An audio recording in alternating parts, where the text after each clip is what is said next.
10 Eastern time. And then next week, hey, we're down to the championship games, our normal 2-hour show at 11 o'clock in the morning on Sunday NFL Countdown. I was just going to say, Peyton Manning took the time to watch all 16 games that the Chiefs played this year. Like what did you say? Like sleeping with the football, Tom, some things don't help. You want to see the last 4 games, because if you go back to September, everything changes so dramatically. You don't want to be fooled. He has a For Morton, Steve, and Mike, and Tom, I'm Chris Berman. See you later.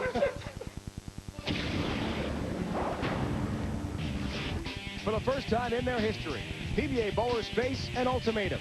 Next season's tour is exempt, and a win guarantees you entrance. The tour's first half was filled with drama as some matches came down to the very last shot. 1, 2, 8, 10, big one, covers! Gotta have a strike here. 10, 10, no! And Norm Duke has won. Chris Johnson needs a mark to win this game. A title on the line. Unbelievable. Look out! With this spare, he can win.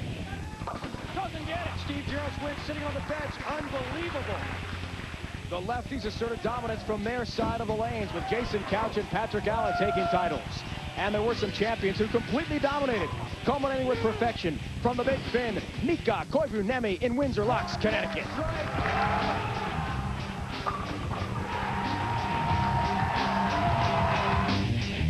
At the Tournament of Champions, Patrick Healy Jr. finished in style, capturing his first career major and becoming the only repeat winner in 10 events. 9 men emerged with jobs intact, while some very familiar names find themselves on the outside looking in. 10 events left. Anything can happen on the PBA Tour.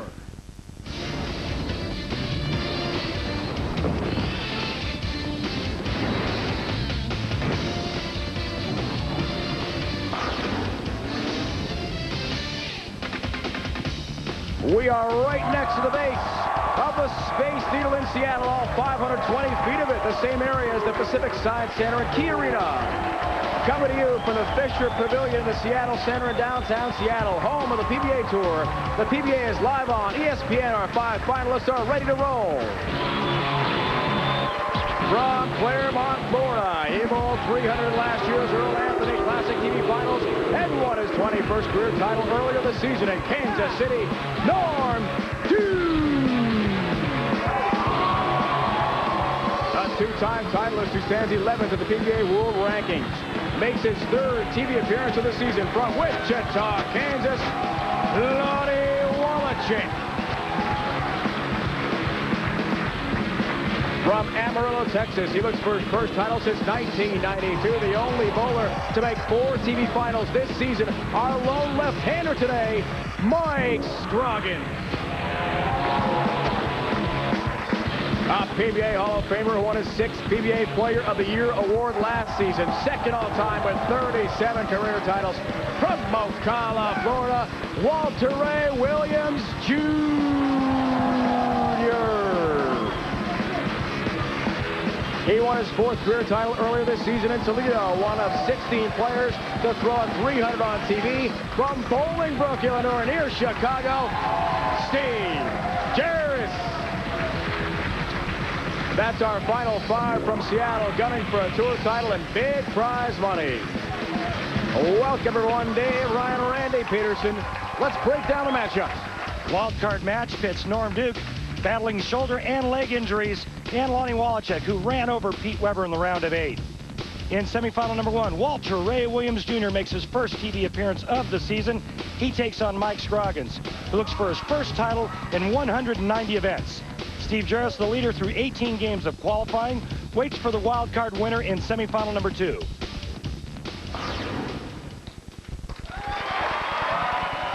Dave, Ryan, Randy Peterson, our entire crew, live from Seattle, Washington. It's the Earl Anthony Classic presented by Storm, Lonnie Wallachek, and the injured Norm Duke. We'll see, Randy, how Norm can recover from multiple injury issues. 21 career titles, and he looked gimpy. He looked like he was in a lot of pain just in the warm-ups in the last few minutes.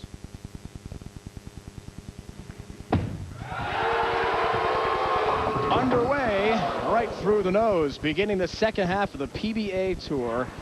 Yeah, As you know, he missed some action with a pinched nerve in his shoulder. He's having fun with a top shot. Also, a quad injury to talk about. Hurt his quad over the summer working out at home, and it never really healed. This week at Pacific Lanes, where we had the qualifying, the approaches were a little sticky towards the foul line where Norm goes into the slide.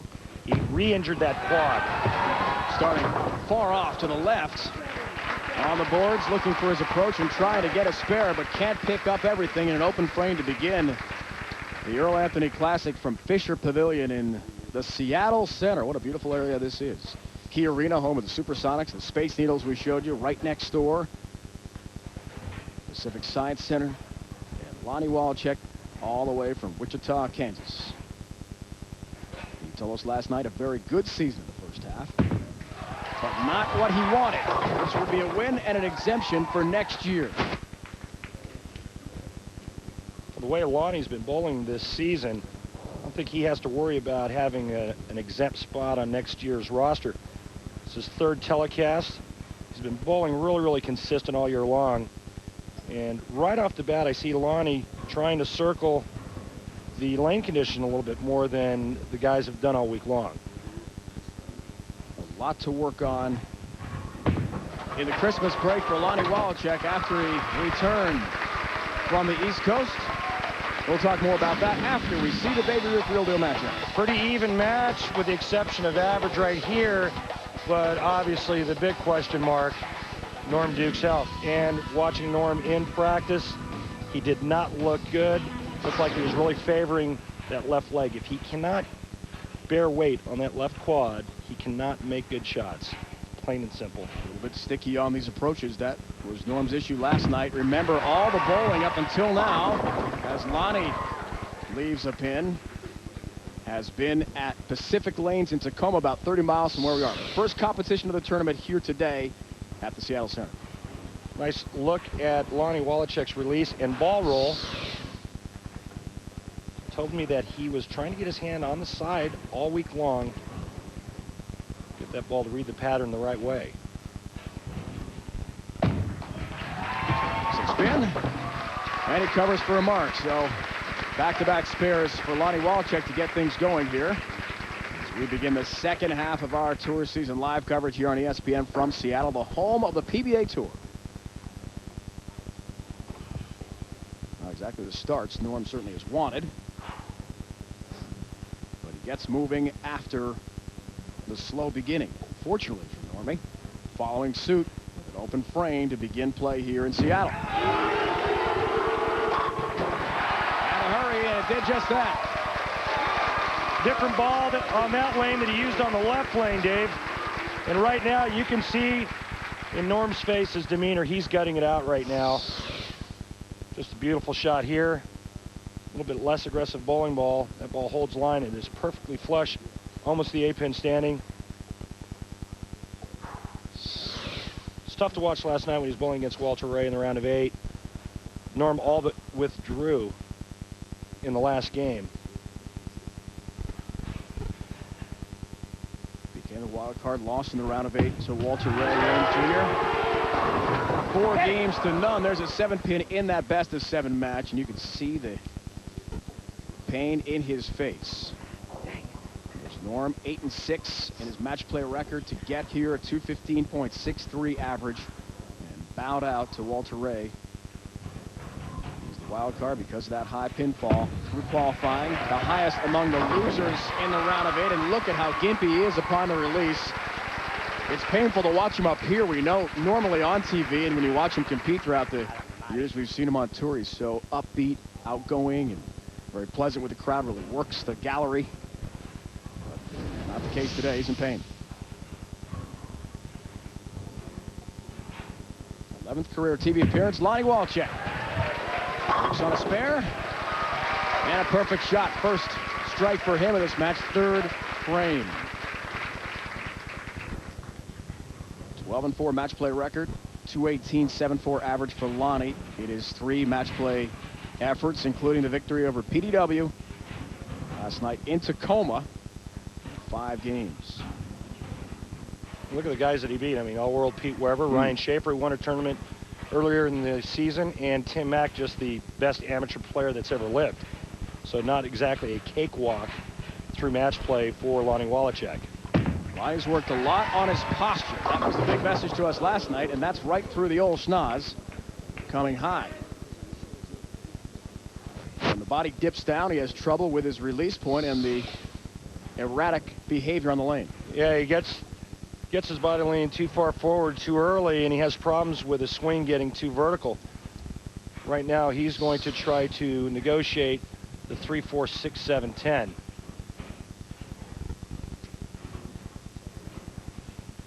Same lane as Norm Duke had that difficult frame to begin play here. He just knocked down 8 pins in his first frame. Well, challenging shot here, Lonnie Wallachek. All but one.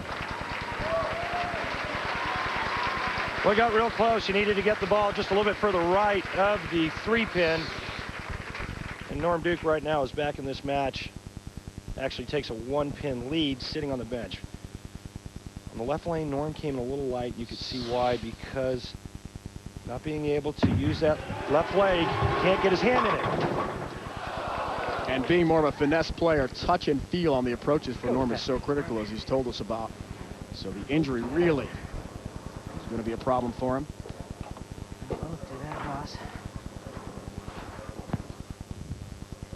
He used a soft hand all week long, Dave, and to do that, or to make, you know, any kind of shot, any good shot, you have to have balance and leverage. You have to be able to get your weight over your left leg if you're a right-hander, and just the opposite if you're a left-hander. If you can't, it's real hard to have a good release at the bottom of the swing. Takes care of the 10-pin. He's 26th in the tour rankings. As we told you, he's already won this year. Victory in Kansas City, giving him exemption for next year. But as always, Player of the Year honors are a big goal of Norm. Top 8 for the World Championship field in Michigan in March to get to that round of Super 16, and that's the way you do it. Strikes in the 5th frame, his 2nd strike of the match. Well, if there's any question about Norm being a fighter, he just switched back to the other bowling ball. And watch this. He's got to get his weight on that left leg. You can see him favoring it, standing up a little bit. You never seen Norm Duke bail out of a shot. Just fighting through it. Back to Wallachek. Second of the TV pair. Blisters the rack. We talked about the March of the World Championship, trying to make that round of Super 16, bypass all the qualifying in Ypsilanti, Michigan in March to wrap up our season. Top 8 get there. Lonnie Wallachek in 11th place right now. Duke in 26th, as we mentioned. Lonnie, with the 2 shows early in the season, really has had a good year. But he's hard on himself. You know that. Very focused athlete, really committed to the mental aspect of the sport. And he's not happy just with sort of getting to shows. He wants victories. And as he said last night, hey, I want to put myself in a position to win all 10 shows in the second half. Lofty goals. And a great shot. When we return, we'll break down the oil pattern and see how the bowlers have had success on pattern A this week in Tacoma and now in Seattle. It's the wild card match. Lonnie Wallachek looking for his first win of the year against the legendary Norm Duke, trying to overcome so many injury issues and win today. Today's exclusive live coverage of the PBA Earl Anthony Classic presented by Storm is brought to you by Miller High Life. To live simply, proudly, boldly, manly, this is the High Life. By Cambridge Credit Counseling, log on to nodebt.com and find out how good it feels to be debt-free. And by Geico, a 15-minute phone call could save you 15% or more on car insurance. We're coming in from beautiful downtown Seattle, Washington. Thankfully, the blizzard is gone. We are not buried in snow, as we had been earlier this week in Tacoma. The bowlers hoping to rock their way to a title here on ESPN's live coverage of the PBA Tour. Welcome to Great Northwest, everyone. Dave Ryan and Randy Peters. Hope you had a good holiday season. Glad to see you again for the second half. The big question bowling fans had, Randy, in half number 1, what in the world happened to Walter Ray Williams Jr.? He won the tour title last year, Player of the Year, and no shows for the first half. He's back now to begin the second half in Seattle. Can he make a serious run in half number 2? Well, if anybody can, I think it's Walter Ray Williams Jr. Last year, he made almost $500,000. This year, dismal by his standards, 32nd on the point list, 28th on the money list. If Walter Ray is going to turn his season around, it starts today. Our pattern has been A, which for the touch bowlers has really been beneficial this week. Pattern A, but we used a completely different oil than we've used all season long. It was real slick, which kept the players a little bit straighter this week. When the lanes broke down, they could feed it just a little bit into the second arrow. As the oil pushed down the lane, the back ends got really tight, but the best part about this oil is the front part of the lane stayed really, really good. When the oil conditioner broke down, the lane stayed good. You didn't see the players make that big, giant step to the left. And at PBA.com, ready for all the latest info on PBA players, events, and even official contests like the Odor Eaters Split with $1 million sweepstakes. Thursday, January 15th, the deadline for this contest. So head to PBA.com and click on the Odor Eaters link to register for your chance to win $1 million. Wild card match continues. Down by 10, Norm Duke. Overcoming the pain. Oh! With big shots like that. Gets help on the 10. And we're even. What a great break Norm Duke just got with the Tomahawk 10. 6 pin's going to go to the sidewall. Watch this. The second pin from your right. It's going to lean into the 10 pin. There you go. Next to the trip 4, that's a bowler's best friend. Goes to 2. Lane breakdown, open for Norm Duke on the left to start. Walchek also had his open on that left of the 2 TV lanes we have in Seattle. Synthetic lanes, synthetic approaches. Players like it. Learning with the channel crossing way over and a difficult split. 4-7 to 6 up for Norm Duke. Boy, when it left his hand, it looked like it was further right. It didn't look like it was going to get back. That ball overbounced, went right through the nose, and Norm pays the ultimate penalty with a big split. Could have had a 10-pin lead. Instead, another open on that left lane. Why the trouble on the left lane, Randy? Well, I'm not really sure. You know, both times that Norm did make a mistake, they were both through the nose for big splits. The Greek Church in the first frame, 4-6-7 there. Walchek had his wife Amy and 2 young children with him for the first half of the PBA Tour season in a motorhome, but that is back in Wichita at home now.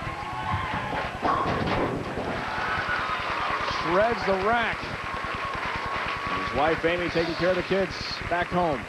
One thing that Lonnie Walchek does as well as anybody out here is he's got a real soft speed and a lot of hand. And you see the directional change down the lane. Because of the direction that ball is rotating in, once friction's created, that's the direction the ball travels in. 8th frame, chance for a 4-bagger. Leads by 25, chance for a 35-pin lead. So it's his first tournament away from the family. Ooh. Which has got to be a tough adjustment. There's a 10-pin for him when, as you know, traveling with your family in the motorhome, suddenly now you're by yourself. He's rooming with his brother Brian and Jason Durant, too. Well, he was with his family for so many weeks in a row and now goes back to the grind of being with 2 roommates, but at least they're good friends. And his brother, like you said, he's used to doing that. Much nicer to have the family out, though. 10-pin. 24-pin lead as he glances the right side of the 10. Amy and the kids will take a drive from Wichita to Dallas later in the season, about a 4-hour drive. Situation is simple. Norm Duke strikes out. He shoots 212. Lonnie Walachek's going at a 206 pace. What I mean by that is if Lonnie goes strike spare all the way out, fills 20 pins a frame, 206. Has to hurry and then goes too much as it drags on the friction point at the end of the oil and ends up going right through the nose again. The head pin, it came in high. I think Norm's feeling some pain. Can't create any leverage to make consistent shots at the bottom. Folks, if there's any misconception about pro bowlers not being great athletes, this is a perfect situation to show you here, a demonstration of that. Really challenging to go through the pain and endure everything that Norm has had to. Coming up in semifinal number 1, the lone lefty of the show, Mike Scroggins against the player we mentioned earlier, Walter Ray Williams Jr., who has had that big struggle in the first half of the season. No shows for the legend. Player of the year last year. Can he rebound? overall. Those two have never met on TV, and little help. And another ball change.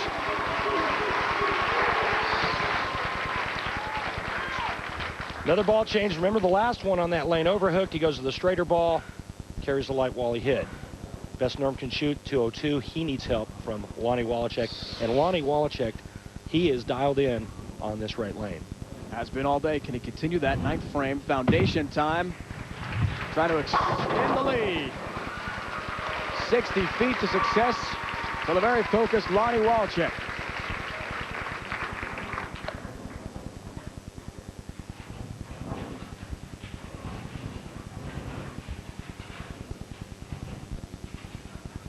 "17 pins in the 10th frame. Lonnie Wallachek will shut out Norm Duke.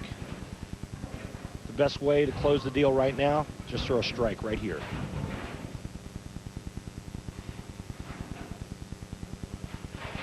After the TV pair. Hasn't been easy for either bowler. Can he wrap it up here? Yes, he can. Lonnie Wallachek clinches the match over Norm Duke in the wild card. He's off to the semifinals. And Steve Jarris awaits right-hander Lonnie Wallachek. Looks for his first tour title of this season. Give a lot of credit to Norm Duke, folks, for cutting through extreme pain. Absolutely a difficult scenario for Norm to compete under these circumstances. And Lonnie getting a feel for his next match against Jarris on that left lane. Talked to Norm before the telecast, asked him what his plans were after the telecast, win or lose. He just doesn't know.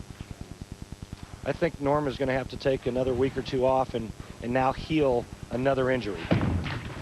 You know what, Dave Ryan, 6th on the money list this year. He's actually missed 6 tournaments due to injuries. Got to ask yourself, how good could Norm have done if he was healthy this year? Where would he be if he was healthy? Maybe up there for Player of the Year honors. It's quite possible. He was on a real roll when he won at Blue Springs, Missouri, the Greater KC Classic, October 19th. Defeated Mika Koivu by 3 pins, 197-194 in the final that day, after knocking off Chris Barnes by 30 pins. Got one, man. Lonnie knows he's moving on. Just releasing the ball. You heard a little grunt of pain. It's difficult for Norm Duke today from Claremont, Florida, near Orlando in his 21st year on. You're killing me. There's the fun with the fans we're used to seeing. Creative outfits.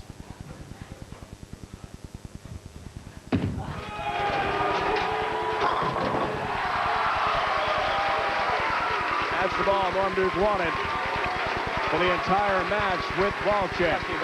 Lonnie is through to take on Steve Jarris in one semifinal as he knocks off Norm Duke by 20 pins. When we come back, we'll hear much more about our semifinal match between Walter Ray Williams Jr. Yeah! He's in action coming up against the lefty Mike Scroggins, plus from the Earl Anthony Great Western. The 1983 PBA National Championship was the last of Earl Anthony's record 6 wins in this event. Incredibly, twice he would three-peat in this tournament. The 1983 PBA National Championship, not only his last major title, but it was the last of his record 41 victories for the late, great Earl Anthony. We are glad to see Earl Anthony's wife, Susie Anthony, here as well. And a reminder for the entire 2004 season, Parker Bone III will be using his pinfall on TV as a base for contributions to the Earl Anthony Memorial Scholarship Fund. So far this season, Parker's pin pledge, nearly $2,000. He's raised more than $5,000 over the last 2 seasons to earn. How you can contribute to this worthy fund, check out Parker's website at www.parkerbone.com.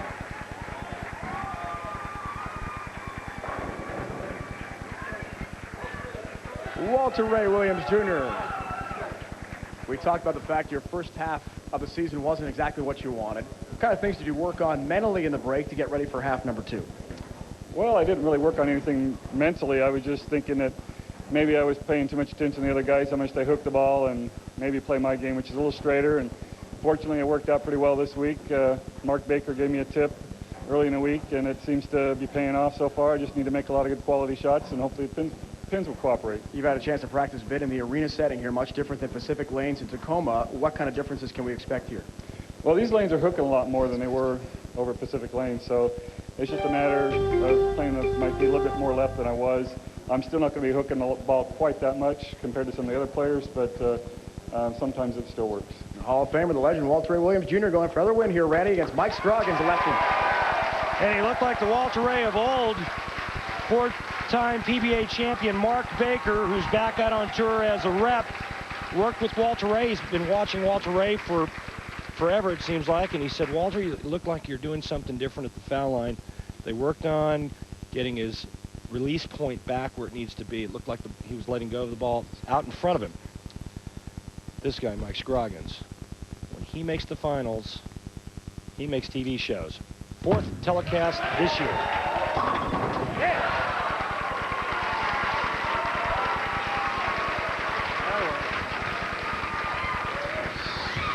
Like Walter Ray Williams Jr., Mike Scroggins doing what he does best. That's going down and in. Little hook in the back part of the lane. That ball's perfect dead flush. The only thing Mike Scroggins hasn't done, Dave Ryan, is win a game on television. Shocking, and this is a shocking sight, folks. First time all year we've seen Walter Ray Williams Jr. on TV. After his brilliant season a year ago, setting all sorts of records. Baby Ruth real deal matchup. And a real tight matchup here. The only big difference is spare conversions. I don't think it's going to come down to that, especially from the start that Mike Scroggins and Walter Ray has started with.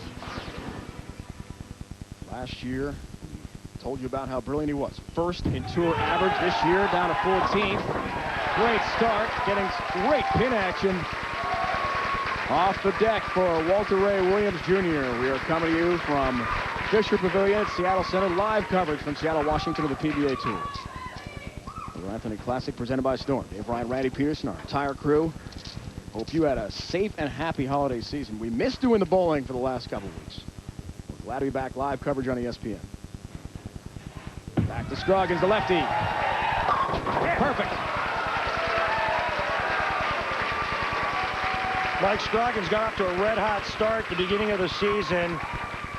Kind of tapered off towards the end of the 10-week swing. We asked him why. He said he got a little homesick and, quite frankly, lost some focus. Said last night to us he was very tired and did not have a good finish to the first half after 3 straight shows. At the end, in Albany, 72nd, the Geico Open on the island, 102nd.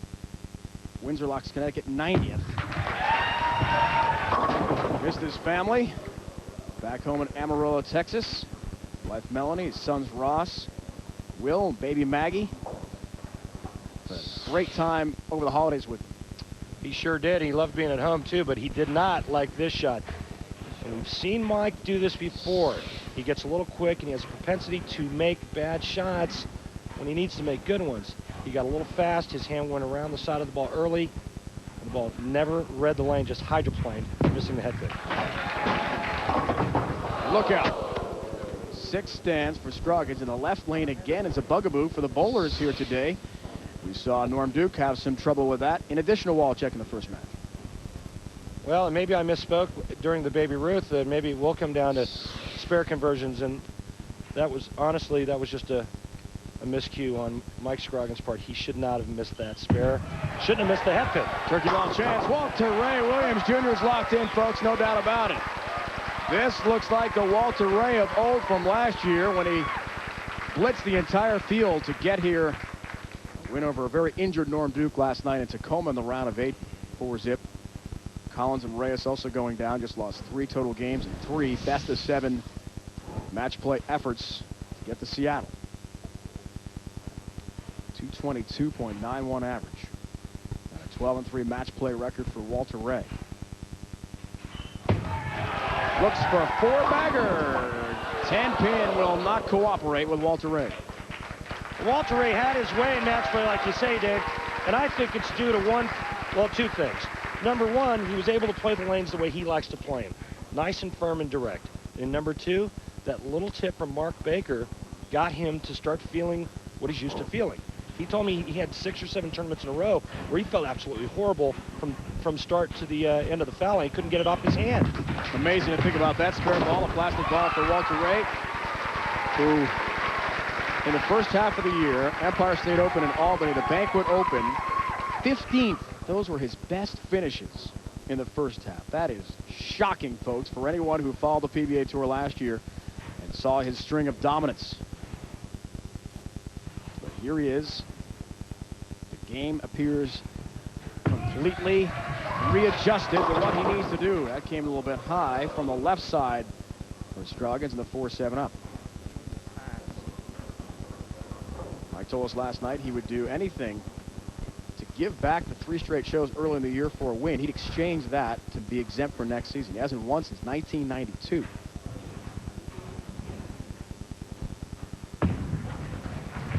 Well for the PBA in points, though, so he's right there to try to make the exempt field next year. A victory today would clinch that, or maybe next week as we roll to Medford, Oregon for the PBA Medford Open. The action starts as always 1 o'clock Eastern Time, 10 a.m. here on the West Coast on ESPN. Don't miss the best bowlers in the world from Medford. For more, log on to ESPN.com. Looking forward to seeing the Medford Meteor, Marshall Holman, my good buddy, and Lava Lanes. Just a tremendous place, great facility. Love going back to Medford. Scroggins, 7-pin. Now, the question is, who's the better golfer, you or Marshall Holman? Well, I think he's pretty good. Marshall's a great golfer. It all depends on how well he's putting. If he's putting well, Marshall's pretty tough. He's got the flat blade going. He's pretty hard to beat. Wow. Unfortunately, not many wins on TV for Scroggins, who struggled. Takes care of the 7-pin. His only title, he knocked off Robert Lawrence in Sacramento, California back in 1992.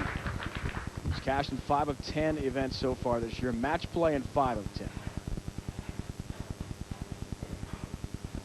Walter Ray in 7 of 12 he's played. Has made match play and appears back on his game. All 10 down to the pit again for Walter Ray. Check out this swing. This is as direct as you can go. A little bit of back end. When you give Walter Ray angle to the pocket, he's going to be hard to beat. But it's been a long time since we've seen Walter Ray bowl this well. In fact, going back all the way to last season, first telecast of the season. But this is the first time I've seen Walter Ray play the lanes this way. Most of the time on the turf, you get your ball speed too firm. It never turns over. That was an advantage for Walter Ray. He is red hot. 5 strikes and a 35-pin lead in his first 6 frames. It's the PBA Earl Anthony Classic presented by Storm, a semifinal. Scroggins and Walter Ray Williams Jr. The exciting conclusion when we return.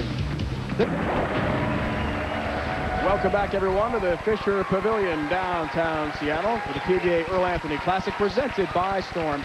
Last season, Walter Ray Williams Jr. tied the late, great Earl Anthony by winning his 6th Player of the Year award. Randy breaks down Walter's award-winning style in this week's Dexter Approach. Thanks, Dave. You know, we've seen this guy over the years. We've come to recognize this beautiful game of Walter Ray's, but it's a little unique. But one of the things that I think makes Walter Ray so great is this. Watch the direction of the swing. Notice how it comes out and away. I'm going to leave that line right there for you. And watch this. Swing comes out, but it tucks in on the way down. And what it does, it takes his hand and his elbow and gets it to the inside. That's perfect leverage at the bottom of the swing, but a little unusual, the fact that Walter comes up and out of the shot, but it's after the ball leaves his hand. And when you have the hand and eye coordination of a 4-time world horseshoe pitching champion, it's not even a factor. They call him Deadeye for a reason. All the horseshoe pitching championships, and that is this week's Dexter Approach. And oh, by the way, a great bowler too. Scroggins has a mark in his last frame, but still down 35 pins. Has to get it going in a hurry. There's a good start.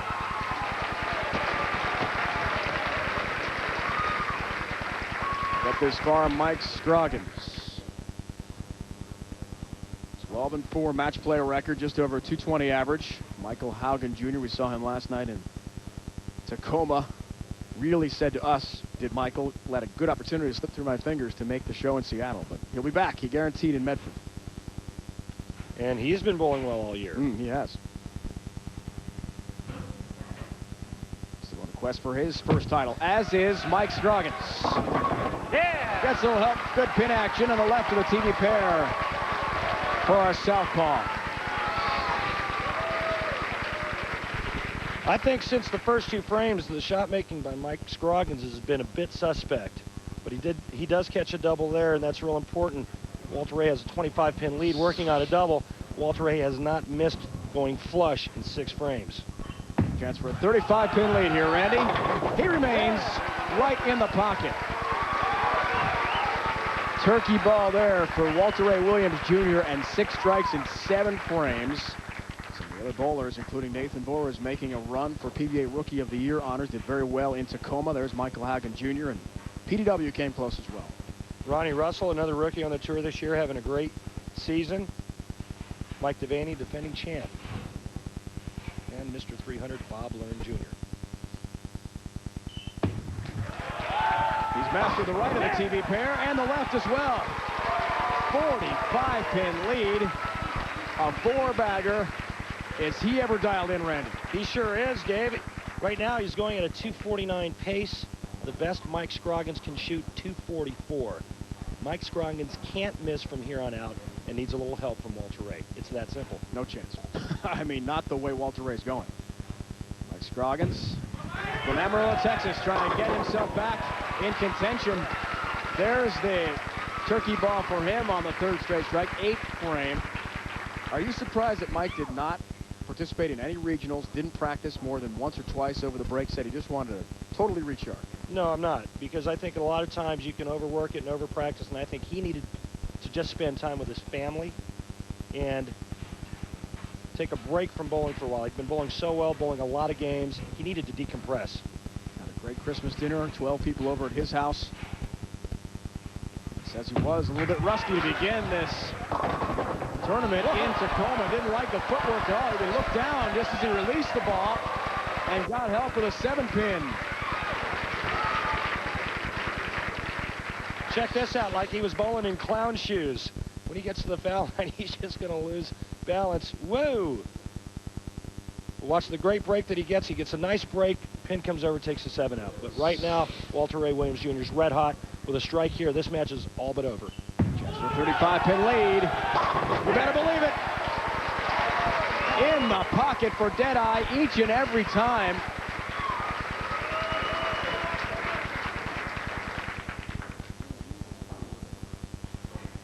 You know, I talked to Walter Ray last night, and I said, you know, what's it like when the #1 player in the world has a couple of bad weeks? And he says, Randy, he says, I lost all confidence, had no idea what was wrong. All I knew was that I couldn't bowl, I couldn't get it done. Made that little change with the help of Mark Baker. I'm back to the show, it's feeling better and better. But what's amazing to me, not surprising, but a little amazing, is how well he's bowling right now. He hasn't been, you know, Walter's used to making TV just about every other week. He needs 9 pins on the first ball. He's advancing to the title match. Got to be tough to adjust to a different position. We saw his huge numbers. And now just needs 9. He'll take all 10. And a victory over Mike Scroggins. Back on TV and back playing the crowd. This great group of fans we have gathered here at the Seattle Center and Fisher Pavilion in Seattle, Washington. Persistence, the ability to overcome obstacles along the way. Walter Ray found a lot of obstacles, struggling just to get checks out on the tour. He's going to be in the 270s. Only 1/9 spare, gave Ryan one more strike. It's 279. You can't do it any better than that. 4th frame is only non-strike frame of this semifinal match with Mike Scroggins. So Walter Ray Williams Jr. is off. Steve Jarris will take on Lonnie Walchik for the other semifinal. The winner of that to take on a red-hot Walter Ray Williams Jr. Who can stop Walter Ray is a question.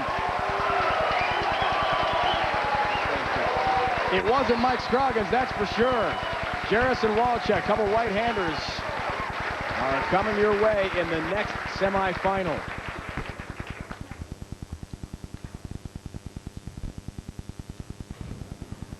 They have never met on TV before. In fact, Lonnie hasn't met anyone in this field of 5 on television prior to today's action in Seattle.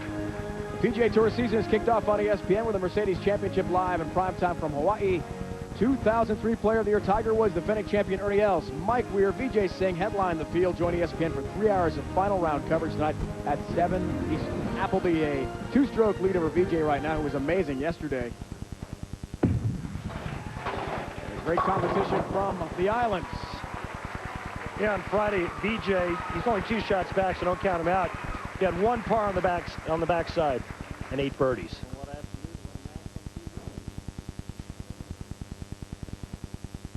Mike Scroggins, who tells us he's got 7 discs in his shoes that he uses to vary the approach. Now, on synthetic lanes, synthetic approaches, it worked well in Tacoma with Pacific Lanes, where they held the competition until the TV finals. Some footwork issues here for him, but still a great run for Mike Scroggins, the lefty. Walter Ray Williams Jr. is off to the final, his 73rd career final appearance. Who can forget? Last January 5th, Norm Duke had a 300 game on TV against Walter Ray Williams Jr. I could not be that calm to bowl a perfect game on television. And then I found myself finally getting to that situation, and the calming effect that I had, the confidence that I had, was nothing like that I had prepared myself for. Today's exclusive live coverage of the PBA Earl Anthony Classic presented by Storm is brought to you by Storm, the Bowlers Company. By the official candy bar of the PBA, Baby Ruth from Nestle, the real deal. And by Uniroyal, the official tire of the PBA Tour. Uniroyal tires trusted by American families since 1892. Seattle's Space Needle, 520 feet high. It offers an incredibly gorgeous 360-degree view of Seattle. Takes all 41 seconds to get to the top, and it's just about 25 feet or so from where we are here at the Fisher Pavilion, the Seattle Center. We welcome you back to Seattle. A year ago, Norm Duke became the 15th player to bowl a televised 300 game. He remembers his momentous day in this week's Miller milestone. You know, deep down, I expect things like that out of myself. I'm a professional athlete, I'm an entertainer, and that is the pinnacle of what we can do. I'd watched 14 people prior to me bowl a 300 on television. I was just thinking to myself all the time, there's no way I could accomplish that. I could not be that calm to bowl a perfect game on television. And then I found myself finally getting to that situation, and the calming effect that I had, the confidence that I had, was nothing like that I had prepared myself for. And so there I am, just calm as I could be and confident. He's on his way. 6 straight strikes. The 8th frame was the one shot that I wasn't very proud of, but we got a strike, and at that moment, boy, I knew I had a real good shot at it. The 9th one was the one that I said to myself, this is going to be the hardest of the 4 shots to throw, because I've been setting, and I needed to move, you know, just to move instead of sit. And I threw it perfectly, and at that moment I said, wow, that was supposed to be the hardest one, and that was a juicy shot. The confidence was really surreal in a sense, that I knew that if I achieved this, which was to stay in the moment and throw my shot, then I would achieve this, which was something that I dreamed about for so many years. He just needs one more strike. You know, I watched that ball go through the pins before it ever got there, and there was no way it could leave anything. And my buddy Brian Voss said it perfect. He said, that was the perfect shot. And when it happened, I was just ecstatic. Fate, in a sense, had a lot to do with my 300 game, because in my mind, it had already happened. That I just knew it. Maybe that was the reason that ball struck, is that I willed it to happen. I don't know, but it sure was pretty. And I knew it as soon as I let it go. Our Miller highlight milestones, one of the all-time great moments in PBA history. Look at the foul line. There is an injured Norm Duke who competed today. Steve Jarris has a 300 game on TV. In '99, Chattanooga, Tennessee got by Ricky Ward, 300-200 in the title match. the 13th player ever in PBA history to roll a 300 TV game. Jarris, the right-hander from Chicagoland, head-to-head with a native of Wichita, Kansas, Lonnie Walchek. Semifinals when we come back. In 1988, Earl Anthony was bowling in his rookie season of the PBA Senior Tour, and what a welcome addition he was. After qualifying first, he would beat John Hersina in the championship match of the PBA Senior Championship from Canton, Ohio. The major senior event would be the first of his 7 senior victories to go along with his 41 National Tour wins, a PBA Tour record. What a career the great Earl Anthony had.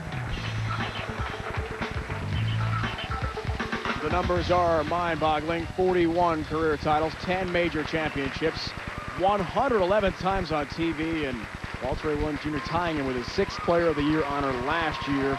More than $1.4 million in earnings. Steve Jarris is trying to get there in that list. Somehow, it'll take a while. He's joined now by Randy. Thanks, Dave. Steve Jarris won a tournament earlier in the season in Toledo, and Steve, with another win today, you really have to start thinking about Player of the Year honors. Well, you do. You know, I never really thought about it till now, and I never really had myself in a position to do that. I mean, that's the ultimate goal every year, that you step up to bowl. But, you know, I'm still trying to focus on the end of the year. We're still trying to make the top 8 for the World Championship. And ultimately, you know, that's the tournament I want to not have to qualify in, because it's a grind. And we still got the Japan Cup to think about. So a lot of great tournaments coming up, and we'll give it a run. Thanks, Steve. Steve Jarris, Dave Ryan, has been on quite a roll. After the Tournament of Champions, he went home and won his 30th regional event. And with a win today, by winning the title, he will become our 27th millionaire. Randy, thank you. Semifinals, you saw Walter Ray Williams Jr. just blitz past Mike Scroggins, who bowled pretty well except for the open frame early. Now it's Jarris Walchek, 2 right-handers. Walter Ray awaits the winner. First ever TV matchup between Walchek and Jarris here. Randy mentioned the regional championship for Steve over the Christmas break. That was in St. Louis. Won that handily. On the left of the TV pair, that came in high. And 3 stand now for Steve Jarris. 3-6-10. Always some nerves to deal with, even for the greats, and Jarris has been around.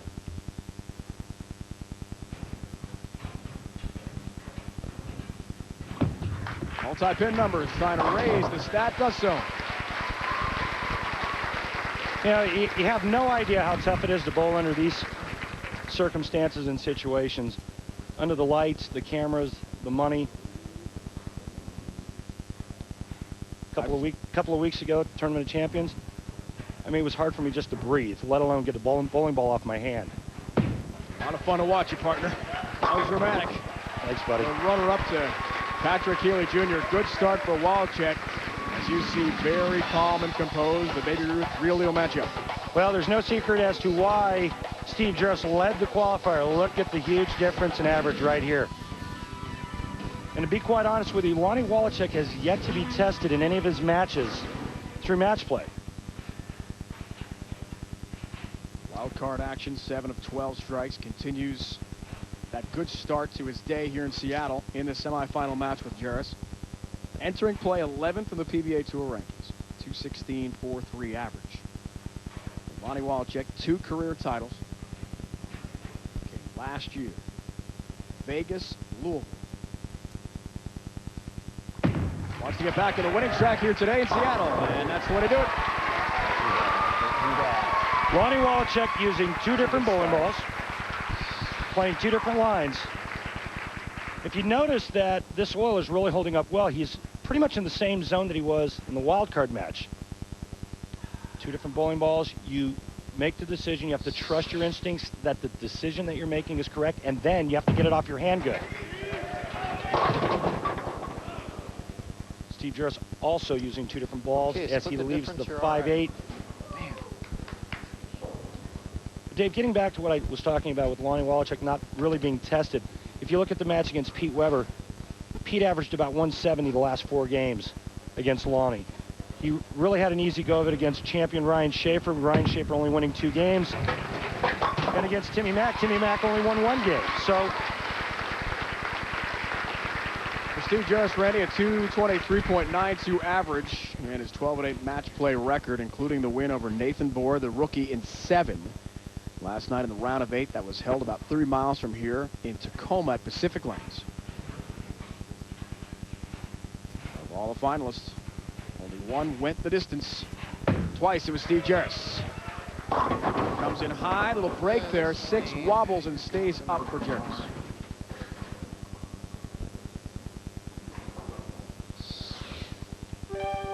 Two different bowling balls. That one never gets to the right. Had no chance of striking or at least hitting the 1-3 pocket. And fortunate that he comes away with 9 spare.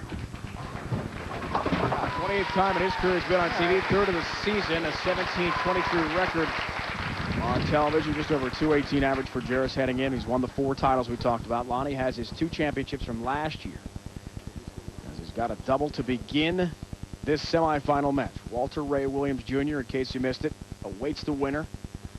He rolled over Mike Scroggins in the other semi. Got to really hurry. Wow. Catching that friction point at the end of the oil pattern pretty late and flirting with a channel. Yeah, and Lonnie, he got away with one there. This ball gets a little too far to the right. He wants this ball to start checking up at about the 7th board. It goes all the way out to the 3rd board, and lucky he only leaves a 2-pin. Could have been a double wood there, 2-8, just the 2 stands. Relatively easy spare for him. Or worse, 2-8-10. Open frame. Yeah. Spare ball takes care of the 2 with ease. Today, join ABC Sports' one-of-a-kind figure skating event. There are no rules, no judges when the United States medalists return to the ice to skate for the fans. It's the Chevy Skating Spectacular today at 4 Eastern, 3 Pacific on ABC Sports.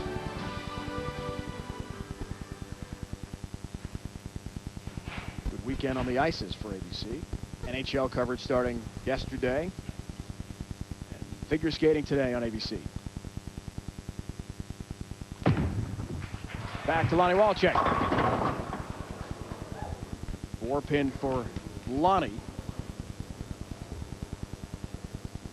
Former All-American at Wichita State, 91-92. Goes over to the rosin bag, wants to make sure he's got a nice secure grip. Throws the spare ball a little bit faster and straighter. Lonnie's really come of age out here on the PBA Tour. Last year with 2 wins, and this year his 3rd telecast. He really knows how to bowl. Lost to the eventual champ to open our season, Robert Smith in Omaha. Grand Rapids lost to Steve Wilson. Here, we begin the 2nd half of our tour season, the Earl Anthony Classic presented by Storm. Fisher Pavilion in downtown Seattle, Washington. Dave Ryan, Randy Peterson, our entire crew. Glad you could join us for our 2nd half. Walter Ray Williams Jr. is in the finals already. He awaits the winner of this one, Jarris and Walczak. A little trouble for Jarris. You know, I would have thought that Steve obviously watched the game that Walter Ray bowled, and Steve is very capable of doing what Walter Ray did, taking his hand out of it, meaning cutting down on the revolutions and the hook, and throwing the ball a little bit harder. And all he has to do is just move a little bit further right with that shot he just threw on the right lane. Covers nicely. Could have been a tricky spare for Steve Jarris, who, as soon as he was done with a round of 8 in that 7-game win, one of his 2 7-gamers in match play, that over Nathan Bohr, he hustled over here to the downtown Seattle arena setting to practice on these lanes. Lonnie Walczak did not do that. He told us last night he was just going to practice this morning and get ready. Why the different approach did you? Well, you know, I don't know. Some guys like to get acclimated to their surroundings. Some other guys, it doesn't really matter to them. Gets a little help there on the left of the TV pair. Barb and Bill Chrisman, the owners of Storm Bowling, Inc. And my bosses. I am a Storm staffer. Great people. They take great care of their people there at Storm, make a great product. And I'm fortunate to be a part of their company. Plenty of Storm balls in action today.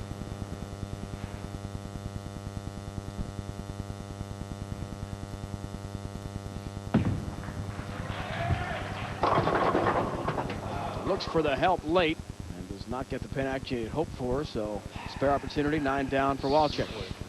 Well, Lonnie not totally zeroed in. You know, this ball here is close. The thing is, throwing it the way he is on that right lane, if he misses a couple boards to the left, that ball could really break loose and go right through the nose. I think that if Steve Jaros can get comfortable going straighter and get lined up, I think Steve Jaros may give Lonnie a run. Walchik a 13-pin lead now, as you mentioned last night. To us, after the round of 8 win, his posture was a big issue, something he worked on in Wichita in the Christmas break. If he gets too steep in the posture upon his release, the ball will then have an erratic flow toward the pocket and the break point at the end of the lane pattern. Yeah, well, it'll change. You know, if he starts getting his weight too far forward early, it makes his backswing go up, and then it makes it get real steep up and down. When it gets steep up and down, you tend to grab it at release. There we go. Sounded like he liked it off the release, and he was correct in his prediction. Walchik has a 13-pin lead on Steve Jaros in the semifinal. We welcome you back to the Great Northwest. Seattle, Washington. Hasn't rained much since we've been here, actually, in the past couple days. Space Needle takes 41 seconds in the elevator ride to get from ground level up to the observation deck. Chance to eat dinner up there. Got a restaurant that rotates. Beautiful view of the Cascades. Getting back to the weather, Dave Ryan, where you weren't here for practice, pro-am, and qualifying, were you? When there Thankfully, was like I missed the blizzard. Snow and ice all over the Seattle area. But back home in Syracuse, New York, where I live, minus 15 the last couple days. So I was enduring some wintry conditions in the Northeast. Back to Jaros. Strike for him. Very happy to have Chris Peters, Rob Glazer, and Mike Slade, the PBA co-owners here at our home base of the PBA Tour in Seattle, Washington. It moved from Akron a few years ago. As those gentlemen done a wonderful job taking over the tour, revamping, and bringing us great events like this one in Seattle. Can't thank them enough for all the big money we're bowling for out here on the tour, and without them, there may not have been a tour. Without that shot, not some competition here from Jaros, who now has a 7-pin lead with the turkey ball. Days in on the road. We're in Medford next week, 1 o'clock Eastern time, 10 here in the West Coast, and the ABC Masters and the Reno Open. Couple of events we're going to have for you from Reno, Nevada coming up on ESPN. Don't forget, you can log on to PBA.com. Plenty of great tickets available for U.S. Open in Anaheim, California, presented by Jackson Hewitt, and the World Championship from Ypsilanti, Michigan, the Eastern Michigan University campus. Log on, get your tickets today. Walchik gets some help. Wow, what a touch Lonnie put on that shot. He did get it out to the right where the other shot hung, but he gets his hand in this one, makes that ball grip the lane, gets it back into what we call the swish zone, or the light hit zone. Told us last night, even through the round of 8, into the round of 8 in Tacoma, he didn't have the feel he really wanted. Was still making his adjustments. And as we mentioned, a little unusual, did not make the 30-mile drive to practice with the opportunity the other players had. He stayed in Tacoma instead at the center there, Pacific Lanes, and worked on his game from the place they qualified and went all the way through the round of 8. It doesn't look like he's worse for the wear. No, it sure doesn't. He's making quality shots right now. He's got an idea, a real good idea of what he wants to do. And that's evident by the little adjustments that he's making to get the ball to get into the pocket. When a player lets go of it, and gets down on one knee like this, he knows it's good. Steve Jaros, 7th frame, working on a 3-bagger, trailing by 13, can cut Lonnie Walchik's lead to 3. Oh, a split. 7 to 6, 10. Actually, wasn't that bad. Didn't think it was that bad a shot. Well, it looked to me like he stood up on it right away. Let's take a look here. Like he's kind of hoping for it to lay there. Of course, he does get the terrible break of leaving the 6, 7, 10. Needs to slide it over, and that was a terrible time to leave a split. Needs it. Will not get it. 7 stands for Steve Jaros, who told us after the round of 8 last night he really likes pattern A and the synthetic lanes and approaches because of his soft hands and slower delivery. Touch bowler. He's down 28 pins now, though. Lonnie Walchik works on 3 straight strikes. Foundation frame coming for him. Chance for a 4-bagger and take real command. Wallcheck at 227 pace. Max for Jarris is 219. Gets help. Late trip on the 10 pin. See, to me, that just looked like it was faster ball speed than it was in the 8th frame. And I think it was faster because it got off his hand clean. The one in the 8th frame looked like he grabbed it. And when you grab it at the bottom, you hit up on it and the ball speed slows down. Makes the ball jump through the nose. It makes it go left and it makes it hook high. Looks for the 4-bagger. Chance for a 38-pin lead. 4 righties. Mike Scroggins, the lone lefty. Jarris had hope with his style. The oil would break down favorably to him. Yes, Lonnie's always adjusting and appears to be dialed in quite well. How do you see the oil responding? Well, I think it's holding up great. And Lonnie Wallcheck just cured that shot. But Lonnie's got a game under his belt, and he played the lanes very similar to this. He knew he threw it pure. It was just a matter of all 10 going down.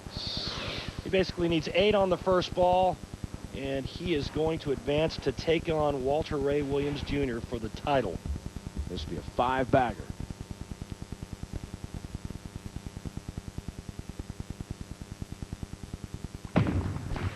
Eight for the win. Yeah. All 10 down.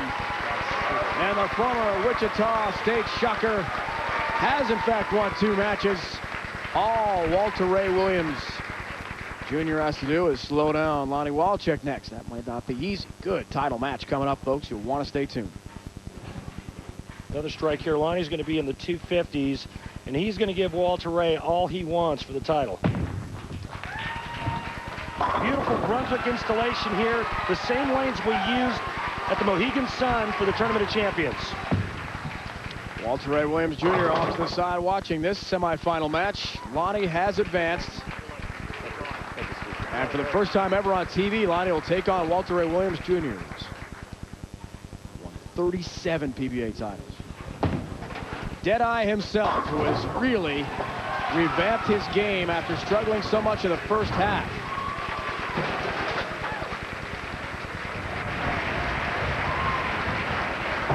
We got 2 now. 1 more. 1 more to go, but it won't be easy. Against Walter Ray Williams Jr., who is red hot. Wallcheck, Walter Ray Williams Jr., our championship match that's coming up from downtown Seattle, Washington. Live coverage of the PBA Tour continues. Our Geico Direct Championship recap when we return. Walter Ray Williams Jr. blitzed Mike Scroggins in one semifinal, and Lonnie Wallcheck getting by Steve Jarris in the other. That sets up our championship match from Seattle. Wallcheck, Walter Ray Williams Jr. The PGA Tour has kicked off on ESPN with the Mercedes Championship live in prime time from Hawaii.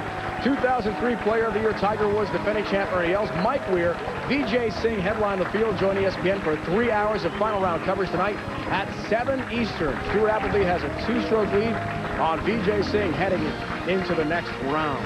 So, Randy Peterson, as deep as the mystery was, Walter Ray Williams Jr. in the first half of the season. No TV shows. You said, starting the broadcast today, he could make a good run. He appears pretty dialed in today. Well, he sure does, and he's doing exactly what he likes to do, and that's go straight and direct at the pocket. Lonnie Wallcheck, on the other hand, is lined up as well. So I'm not going to go out on a limb and pick a favorite. I'll let you do that, Dave. Right. First, let's do the recap.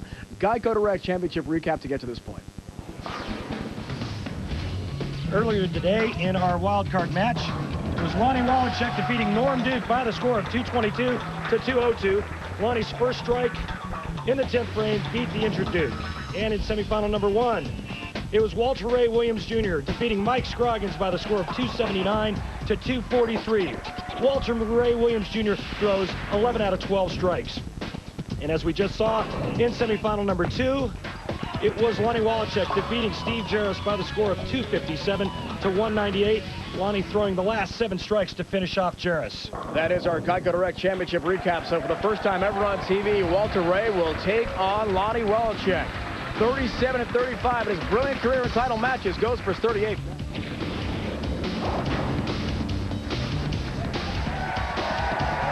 Downtown Seattle, Washington, just moments from that location. We are here at the Fisher Pavilion, Seattle Center. Earl Anthony Classic presented by Storm. In an arena setting, we're ready for the championship match. Lonnie Wallcheck, Walter Ray Williams Jr. Lonnie, focus is such a big part of your game, and we see how dedicated you are to that in terms of the mental approach. You're taking on one of the all-time greats. What kind of mental approach do you have to take on Walter Ray Williams here today? Well, mental focus is a big part of my game. I could probably stand to loosen up a little bit, but, you know, I'm going to just stay intense, you know. Walter's got a good shot. I mean, he's one of the best of all time. If I bowl good, it's going to be a good match. The reason they call him Deadeye, right? Good luck to you. Walter Ray, Deadeye would be the best way to describe your first match. You were right on the money, so dialed in after another match where you had to watch the other semifinal. Do you still feel your reaction will be the same? It seems pretty close. Actually, it's kind of funny. The left lane seems to be hooking more, and the right lane seems to be a little tighter, which doesn't make any sense, but that's bowling. Best of luck to you. The arena setting here, going for another championship. Walter Ray Williams, Jr. Walter Ray is talking about the right lane being a little tighter because Lonnie Wallachek is throwing this kind of shot here. He's pushing oil into Walter Ray's line of attack.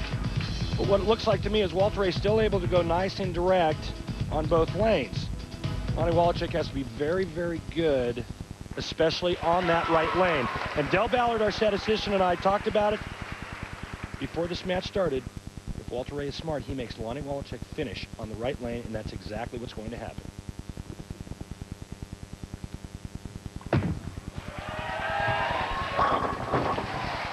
Saw the tour points, the money on the line today here. $40,000 for the winner. And tour points leading up to what could be all-exempt field for next year. Neither bowler, of course, has won this year on tour. So to this point, neither is guaranteed a spot in the all-exempt field next year. Well, I'll guarantee you this. Lonnie Wallachek will be exempt, along with this guy right here. We asked him, was he still dialed in, especially in the right lane? The answer is yes. Leading us to our Baby Ruth real deal matchup, Randy. Just a little bit different in average here. One thing that Walter Ray does have is one game bowled, 279. 11 out of 12 strikes. He starts with a strike in the first frame. 12 for 13 for Walter Ray Williams, Jr. Stays hot. And what a great camera angle there. You get a look at the line that Walter Ray Williams, Jr. is playing.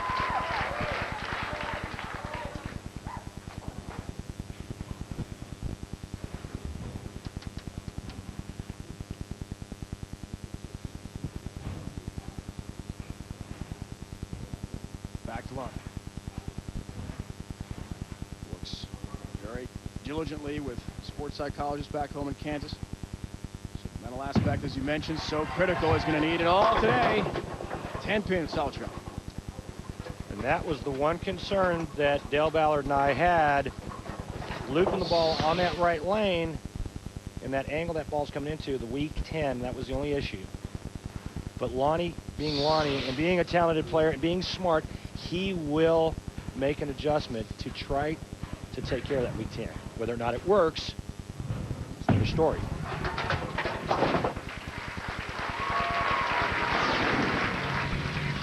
Take a look at Lonnie Wallachek right here. This is going to be third arrow out to about the fourth board, playing a lot of angle down the lane.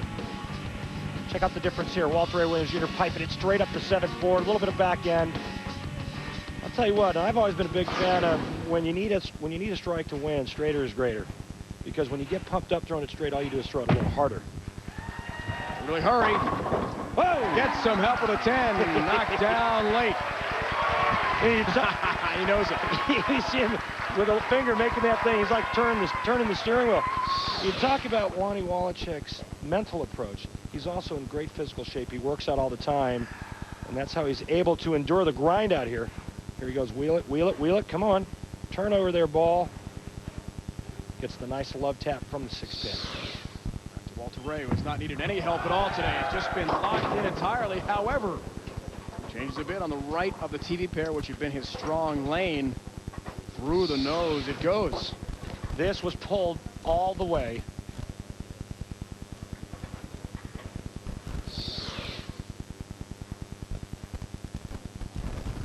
Three, 6, 10, 7, all up, and he has not made a split the entire tournament. Another competition at Pacific Lanes in Tacoma. Here we're in Seattle, and two stand, an open frame for the legend. Hall of Fame inductee, 1995, 37 career championships. What a resume. Looks pretty fierce in that picture, huh? 3.169 plus. He's tied the late great Earl Anthony with the 6th PBA Player of the Year title last year. That probably won't happen this year unless he just takes the second half by storm. It's possible. Knowing him, that's the way you get there. Finals underway. Arena setting from Seattle, Washington. Live coverage on ESPN. The PBA Tour rolls on next. A jam-packed Fisher Pavilion at Seattle Center in Seattle, Washington. The PBA Earl Anthony Classic presented by Storm. Time now for the Euro Tire Rock and Roll. Lonnie Walchek ready to subject in this final match. Third frame title match. Looking to get this ball out to the right. And he starts turning the wheel of the big car going, come on, ball. It's the nice, beautiful up tap off the 6. And that gives him an 8-pin lead after 3.5 frames. This week's Uniroyal Tire Rock and Roll. Lonnie Walchek, 4th frame, up 8. Looks for the double.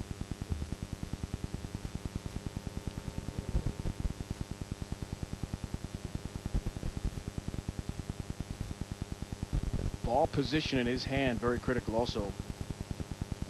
Break down the delivery from behind the lane. Lane level look at Lonnie, but not the ball he wanted with that sort of reaction. As he told us last night, it's critical how he positions the right hand on the side of the ball. He gets his hand on the side of the ball, Dave, so he can get his hand to rotate around it to get it to do what he's wanting it to do. That one he just dead missed it at the bottom, but he also went to a different ball. Last shot I saw him throw in practice, he went flat 10. Second frame, he went flat 10, changed balls, but made a bad shot. Spare ball takes care of the mark. 8-pin lead now for Lonnie Walchek. Boy, he could have put a lot of pressure on Walter Ray by striking there as well. Walter Ray struck 3 of his 4 frames. Third frame was open, though, just an 8-pin count there.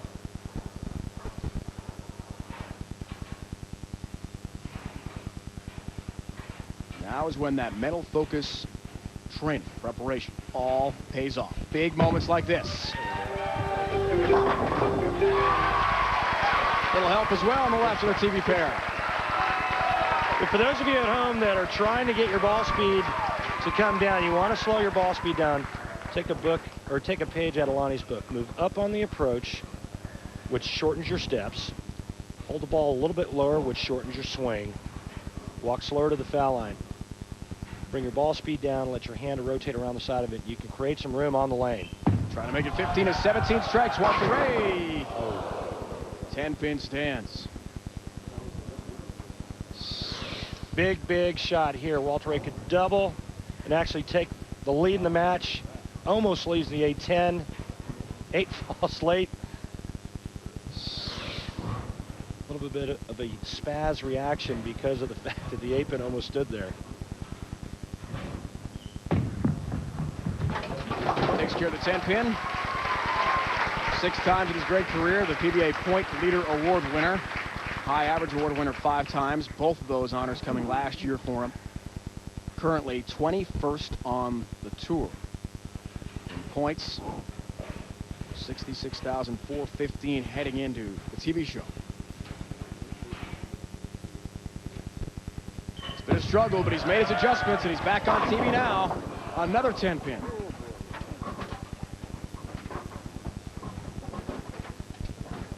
After shooting 279 the first game, Walter Ray Williams Jr. is going at a 191 pace if he makes the spare. Made the one bad shot in the third frame. Everything else has been in the pocket, but almost the 8-10 on the right lane, flat 10 on the left lane. His ball is not getting there with the same type of authority that it was getting there his last game. Next week, the PBA Tour rolls on to Medford, Oregon. The PBA Medford Open, the action starts as always at 1 o'clock Eastern Time, 10 on the West Coast here on ESPN. Don't miss the best bowlers in the world from Medford, home of Marshall Holman, the legend. It's all coming up next week. Live coverage on ESPN continues. The second half is in swing now. as is Wallachek on the right of the TV pair. Well, I told you that Lonnie would figure it out. He changed balls. This shot he made was beautiful. It doesn't go out as far to the right. A little bit straighter line on that lane, so he trusts his instincts. He went with it, and that time he made the good shot and it paid off. Okay, Brian, Randy Peterson, our entire crew, live from Seattle. Trick shot magic. The ESPN Zone in Baltimore coming up next here on ESPN. First important business to finish. Yes, sir. Big shot from Lonnie Wallachek. That was a good one. Right you are, Lano. That was huge. Just a beautiful shot. Look at the rotation of that bowling ball. When it grabs the back end part of the lane, it starts to go left. The 6-pin just caves in the 10. Big lead for Lonnie Wallachek. 29 pins. Walter Ray has to get on his horse now, Dave. Strikes out, he can shoot 231. Lonnie right now is into the 2 teens. Gotta have some strikes in a hurry, and that's the good start for Walter Ray, who was so brilliant in the semifinal match. Unstoppable. A couple of bad breaks on some pretty good shots, though, in this championship match. 10 pins. 5th and 6th frame consecutively after a strike in the 4th. So he's down 29. Chance for a double here. Down 19.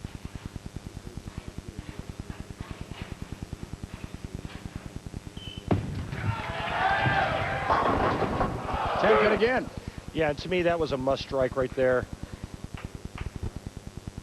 Right now, with a spare, the best Walter Ray is going to shoot is 211, which means that he needs disaster to come Lonnie's way, and I don't see it happening.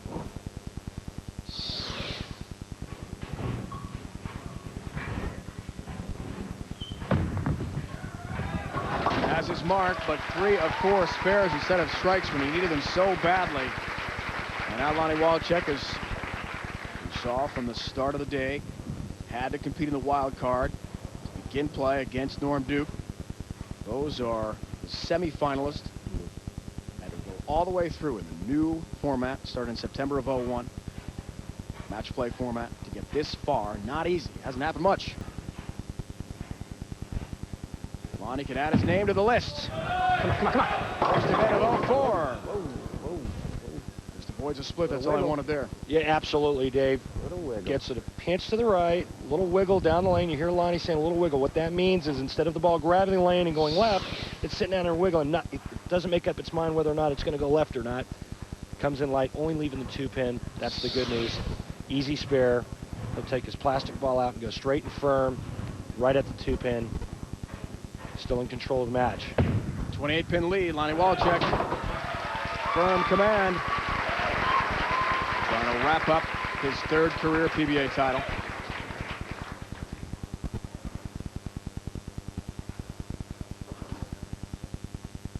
Right now, Lonnie Wallachek needs to fill frames with good count and marks.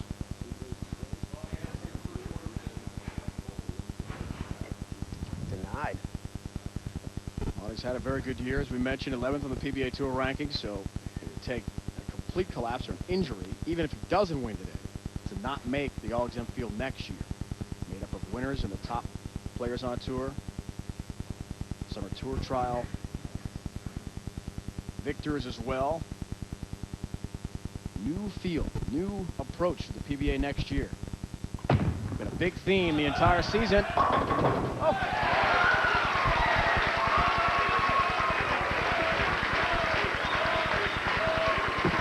"50 players from the points list and winners as well. 8 from tour trials next summer. That's next summer coming up. And 4 from the weekly tournament qualifiers and commissioner exemption choice. 1 from the weekly pro-am as well. Randy, 63rd right now for you, partner. Yeah, it was a nice week for me this week. I only missed a check by 2 pins. Trick shot magic is coming up here on ESPN. Walter Ray trying to keep his name in there for the All-Exempt Tour of next year. Clinching it at least. He has not had a win, as we mentioned, all season long. 2 more strikes in the 10th frame for Walter Ray Williams Jr. and 7 on his fill shot will force Lonnie Wallachek to mark.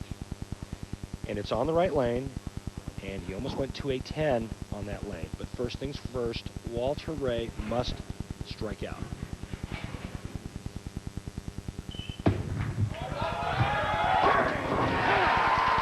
to start. We have a moment. We want to wish Walter Ray Williams Jr.'s father-in-law, Tom Pennington, a happy birthday today as well. Wife Paige's father. Little birthday present there. There's still some fire coming out of that tailpipe. You don't think this guy doesn't want to win this tournament? There's Paige. She's like, she knows the score. Come on, Walter, get one more. Dead-eye. Right there again. Well, I think Walter Ray can handle 7, Dave. Lonnie Wallachek's going to need a mark in the 10th frame. As good as Lonnie Wallachek's bowling, it's not even an issue for him. It's not even a thought. He's only thinking about getting up there and puring the next shot and going right through the pocket, striking. But Walter Ray did what he should do. He got up and made Lonnie show up in the 10th frame. Great finish for Walter Ray Williams Jr. Trick shot magic coming up from Baltimore in the ESPN zone. 2-11 for Walter Ray Williams Jr. That is his final count. Lane comparison breakdown. Lonnie has the opportunity to wrap it up here. Experienced Walter Ray knows that Lonnie likes the left lane better than the right lane. Makes Lonnie finish on the right lane. Just needs a mark here. And he's got his 3rd career title. Does he have it? Looks good. Oh, my God. God. Out! Oh, my goodness. A challenge now for Lonnie Wallachek as it came in way light. This ball looks like it's in the right zone on the lane and just never grabs it. It goes right through it. The only thing I can tell you is that he must have missed it at the bottom of the swing. He's got to get the ball over here to the left side of the 1 pin, drive it into the 6-10. The ball will take out the 2 and the 4. We saw this in Toledo when Steve Jarris won his title, when Chris Johnson left the 2-4-10 and missed it. He's got to have the spare here. Pressure on Lonnie Wallachek. Doesn't have it. Unbelievable. We saw that in Toledo. It happens again in Seattle. Walter Ray Williams Jr. is your winner. On the bench, Walter Ray Williams Jr. wins his 38th career title, and Lonnie Wallachek cannot believe what just happened. He had been so brilliant all day.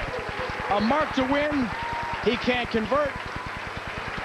And the Hall of Famer has earned exemption for next year. Incredible from Seattle. This ball never got far enough left.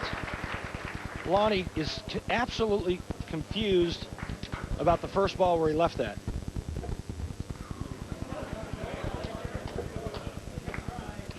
Absolutely unbelievable. You'd never think that Lonnie would have done that in a million years. Walter Ray Williams Jr. Career title number 38 for the legend. 2-11, 2-05. An unbelievable finish from the Great Northwest today. Today's exclusive live coverage of the PBA Earl Anthony Classic presented by Storm is brought to you by new Odor Eaters Plus, the only art-supporting insole that protects against odor and wetness. By Dexter Bowling, Golf, and Casual, we have the right shoe for you. And by Bayer Aspirin, take it for pain, take it for life. In an unbelievable finish, Walter Ray Williams Jr.'s 38th career championship of his legendary career.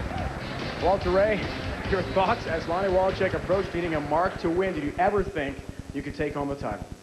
Well, I thought there was a slim chance. I knew if any lane he was having trouble with, it was the right lane. He actually missed a head pin earlier in the game. And making a mark in the 10th frame isn't always as easy as it seems. I think that's the first time anybody's ever not marked in the 10th frame against me after I sat down for me to win the title. So that's a different feeling. Mark goes out to Lonnie. He bowled great all week. That's a tough situation. I'm sure he'll come back. He's been bowling great lately.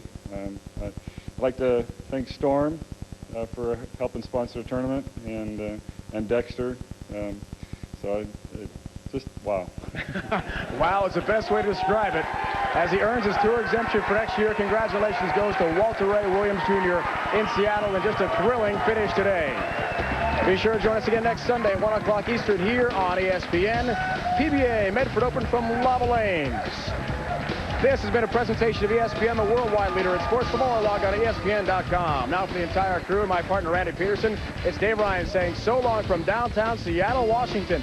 What a finish. Lonnie Walchek had a chance to wrap it up against Walter Ray Williams Jr. He falls just short, and the legend wins another title.